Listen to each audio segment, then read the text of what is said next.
Hey guys, welcome to your YouTube channel star geology concept. जैसा कि हम चला रहे थे अपनी इम्यूनोलॉजी की क्लास, जो सीरीज़ थी वो कंप्लीट हो चुकी थी और इसी वजह से मैं यहाँ पर आज सिलेबस लेके आई हूँ ताकि आप देख सकें कि पूरा जो सीरीज़ था इम्यूनोलॉजी का उसमें सब कुछ मैंने कंप्लीट कर लिया है। आप चेकआउट कर सकते हैं जाके अपने अकॉर्डिंग। तो देखिए, ये वाला लास्ट वाला जो पॉइंट था, फिफ्थ पॉइंट, उसमें मैकेनिज्म ह्यूमरल एंटीबॉडीज़, ये मैंने लास्ट वाले चैप्टर में नहीं पढ़ाया। क्यों नहीं पढ़ाया? क्योंकि ये मैंने पहले ही कवर कर दिया था। तो इसे भी आप चेकआउट कर सकते हैं जाके अपनी सीरीज़ जो इम्यूनोलॉजी की है उसमें। तो आज से हम नई सीरीज़ का हम स्टार्ट करने जा रहे हैं, जिसमें कि हम देखेंगे एमएससी एंट्रेंस एग्जामिनेशंस, जो कि प्रीवियस ईयर क्वेश्चंस हैं राजस्थान यूनिवर्सिटी के, उनके देखेंगे। उनमें भी किसके देखेंगे?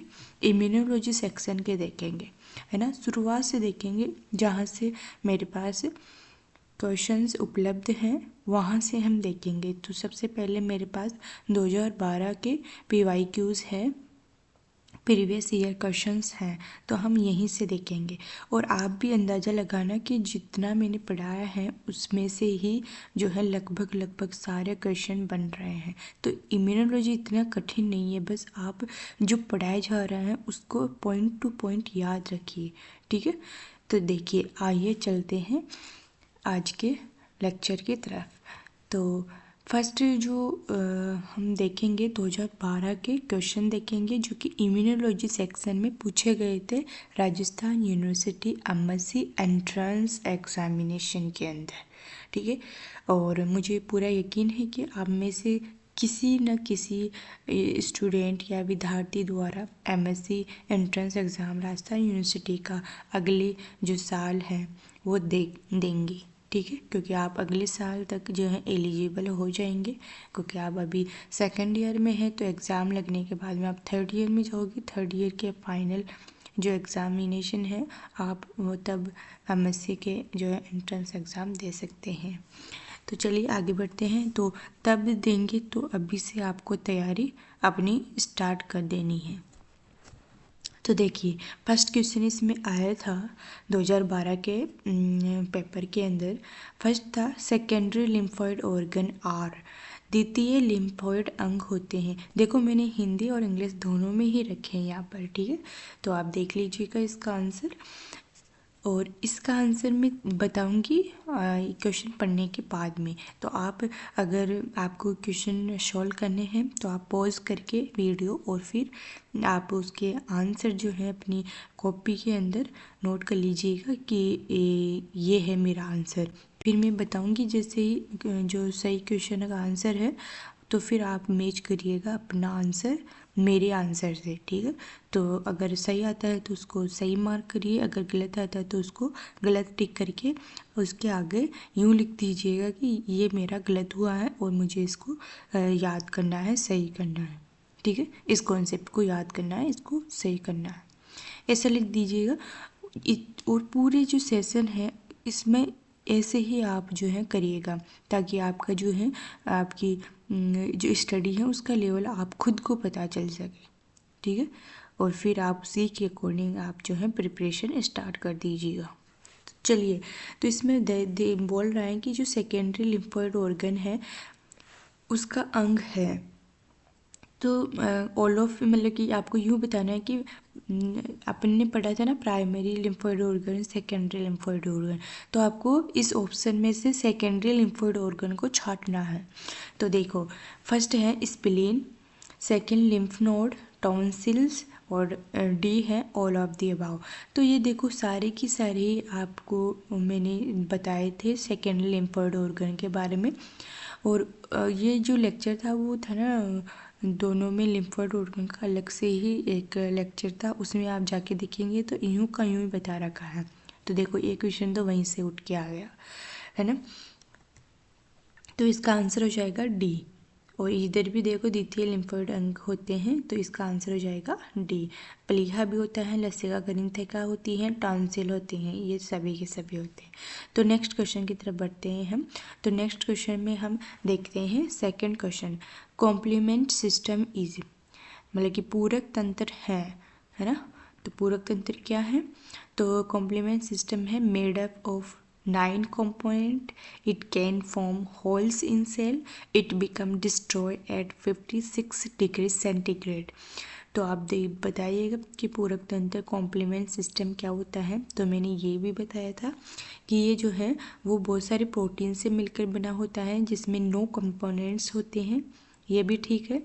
ये होल करता है, मैंने बोला था ना कि पोर कर देता है, छेद कर देता है, किसमें, प्लाज्मा मेम्ब्रेन में, किसकी, जो भी इन्फेक्टेड होती है ना, इन्फेक्टेड सेल होती है ना उसमें, ठीक है, ताकि जो इन्फेक्टेड सेल है उनको ये पूरक तंत्र जो है होल करके छेद करके प्लाज्मा मेम्ब्रेन में उसको डिस्ट्रॉय कर देता है।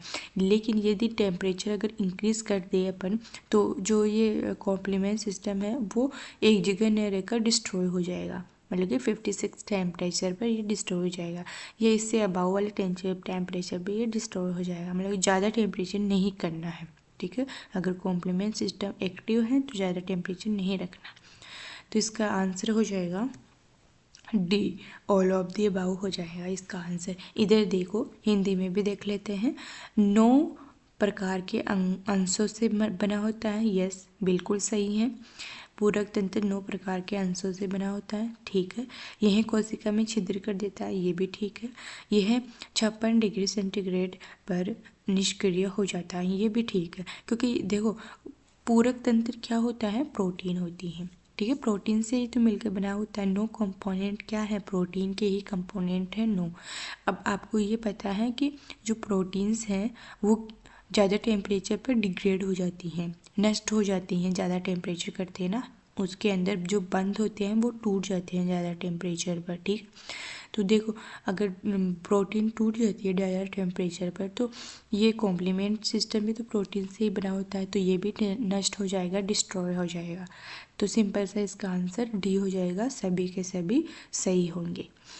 फिर आगे देखते हैं third question, major histocompatibility complex is not present on. ये मैंने अभी लास्ट के ही लेक्चर में बताया है कि जो मेजर MHC है ना, MHC मेजर हिस्टोकम्पैटिबिलिटी कॉम्प्लेक्स वृहद ऊतक संयोजकता जटिल उपस्थित नहीं होता है, किसमें नहीं होता है।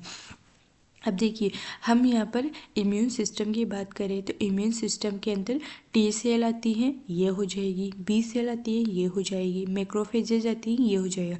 लेकिन जो इम्यून सिस्टम है उसमें RBC नहीं आती हैं, क्या RBC नहीं आती हैं, लाल रक्त कणिकाएँ नहीं आती हैं। तो इसका आंसर यही हो जाएगा कि लाल रक्त कणिकाओं में RBCs के अंदर जो MHC है वो नहीं प्रेजेंट होता है, नोट प्रेजेंट नहीं होता है, जबकि T में होता है, B में होता है, ये मैक्रोफेजेज में होता है। तो इसका आंसर जो है राइट हो जाएगा A ऑप्शन। आई होप आपको समझ में आ गया होगा। देखिए फोर्थ क्वेश्चन की तरफ बढ़ते हैं हम। तो फोर्थ क्वेश्चन है, an allergic reaction is initiated by antibodies of the, मतलब कि आपको ये बता रहा है क्वेश्चन कि एलर्जी प्रतिक्रिया किस प्रतिकाय द्वारा प्रारंभ की जाती है, कि एलर्जी जो रिएक्शन होती हैं वो किस एंटीबॉडी के द्वारा आपको प्रारंभ की जाती है, इनिशिएट की जाती है। तो सिंपल सा है, एलर्जी जहाँ कहीं पर भी आ जाए ना, तो इसमें जो IgE वाला ग्रुप है वो देखना है। IgE एंटीबॉडी, ई का मतलब ही एलर्जी होता है, तो इसका आंसर सिंपल सा हो जाएगा डी आंसर हो जाएगा IgE, ठीक है। तो देखिए हम आज के लिए इतना ही करेंगे, मतलब 2012 के क्वेश्चन ही करेंगे हम, जिसमें 2012 के अंदर 4 क्वेश्चन पूछे गए थे आपके MSc एंट्रेंस एग्ज़ाम के अंदर राजस्थान यूनिवर्सिटी के। तो देखो ये 4 के 4 मैंने बताया ना, ये सारे के सारे क्वेश्चन आपको आने लायक है, क्योंकि मैंने ये सारे के सारे पढ़ाए हैं। ये एलर्जी रिएक्शन पढ़ने में पढ़ाई है, जो एंटीबॉडीज़ वाला लेक्चर था उसमें मैंने सारा कुछ बताया है, तो आपको ये क्वेश्चन वहाँ से मिल जाएगा, ठीक है। मेजर हिस्टोकम्पैटिबिलिटी वाला ये जो है कॉमन सेंस का भी था और इसमें मैंने पढ़ाया भी है कि कॉमन सेंस तो ये है कि हम बात ही इम्यून सिस्टम की कर रहे हैं, तंत्रिका क्या बोलते हैं, प्रतिरक्षा तंत्र की कर रहे हैं। तो यहाँ पर प्रतिरक्षा तंत्र में टी सेल भी आती है, बीज भी आती है, मैक्रोफेजेस भी आती है, आरबीसी हमने कहीं पढ़ा है प्रतिरक्षा तंत्र में, इम्यून सिस्टम में हमने आरबीसी का कहीं पर भी जिक्र नहीं किया, तो ऑब्वियसली इस पर नहीं होगी प्रेजेंट। तो ये कॉमन सेंस का भी क्वेश्चन था, ये आसानी से कर सकते थे आप। सेकंड क्वेश्चन कॉम्प्लीमेंट सिस्टम मैंने पढ़ाया है कि इसमें छेद कर देता है ये, क्योंकि प्रोटीन से बनी होती है तो ये ज़्यादा टेम्परेचर करते हैं डिस्ट्रॉय हो जाएगी, है ना। जैसे कि एंजाइम भी डिस्ट्रॉय हो जाते हैं ना ज़्यादा टेम्परेचर करने पर, क्योंकि एंजाइम भी प्रोटीन से बने होते हैं, एक्सेप्ट एक एंजाइम के आरएनएज एंजाइम के अलावा सभी के सभी एंजाइम प्रोटीन के बने होते हैं। ठीक है, तो एंजाइम भी ज़्यादा टेम्परेचर करने पर डिस्ट्रॉय हो जाते हैं, तो वैसे ही कॉम्प्लीमेंट सिस्टम भी डिस्ट्रॉय हो जाता है। ये 9 कंपोनेंट से बनकर बना होता है, तो ये क्वेश्चन भी जो है आया हुआ है और मैंने पढ़ाया भी है। ठीक है, और फर्स्ट क्वेश्चन तो मैंने एक पूरा का पूरा लेक्चर ही इस पर डेडिकेटेड है। ठीक है, कि सेकेंडरी लिम्फोइड ऑर्गन और प्राइमरी लिम्फोइड ऑर्गन क्या होते हैं। तो आप जाके अगर नहीं पढ़े हो तो जाके आप मेरी सीरीज़ के जो वीडियोस हैं उनको चेकआउट कर लीजिए, उनको देख लीजिए और फिर आप यहाँ पर क्वेश्चन आके लगाइए, आपको ज़रूर से क्वेश्चन आएंगे। तो ठीक है, आज के लिए इतना ही रखते हैं। थैंक यू और बाय बाय, धन्यवाद।